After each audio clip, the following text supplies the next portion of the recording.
সূর্যের আগুন জ্বলা রোদে যেন সোনালি রং ছড়িয়ে দিচ্ছে ঢাকা চট্টগ্রাম মহাসড়কের কুমিল্লা অংশে ফুটে থাকা হাজারো সোনালি ফুল। কিশোরীর কানের দুলের মতো মৃদু বাতাসে দুলছে, হলুদের আভা মাতোয়ারা করে রাখছে চারপাশ। সবুজ কচি পাতার ফাঁকে ঝলমলে ফুল প্রকৃতিকে যেন সাজিয়েছে নিজের মতো করে। সবুজ পাতা ছাপিয়ে সোনালি রঙের ফুলে সেজেছে সোনালু গাছ। অঞ্চলভেদে ফুলটিকে বিভিন্ন নামে ডাকলেও মূলত সোনালী রঙের ফুল হওয়ার কারণেই গাছটির নামকরণ হয়েছে সোনালু। বিশ্বকবি রবীন্দ্রনাথ ঠাকুর তার নাম দিয়েছেন অমলতাস। হিন্দিতেও গাছটিকে অমলতাস বলা হয়, ইংরেজিতে সোনালু গাছকে বলা হয় গোল্ডেন শোয়ার।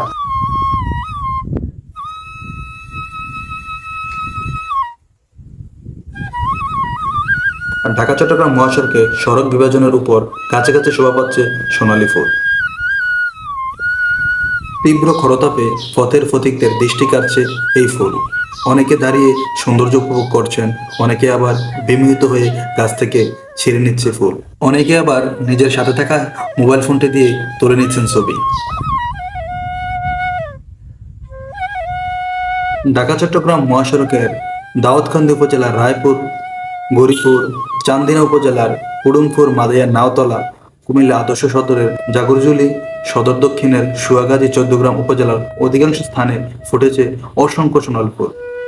হলুদ রঙের এই ফুলে আকৃষ্ট হচ্ছেন এই সড়কে চলাচলকারী যানবাহনের চালক, যাত্রীরা।